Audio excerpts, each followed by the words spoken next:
এ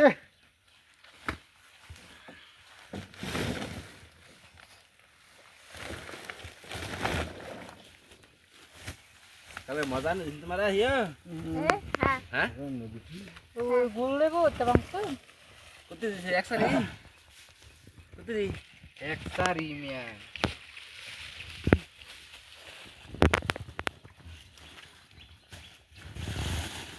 ইত্তে মজা হলো দেখলাম দেখো কিরা সমাচার আনছি পরে নিমকি আনছি পরে আর কি গো বুরিন্দা দে তো গরত ইয়া আর ওই দুধ জাখন ইয়া খায় আমকো আমার এর মধ্যে ডাক দেন আমকে এটা আসছি পরে ভূগোল আইছি দে বলাই হাই হাই রে কিপটা জানলা কিপটা মানুষ তাই না গো সাদ এই যে চাইলো তাই না গো ও স্বীকার করে তুমি আর কিপটা না কি কিপটা বালা কিপটা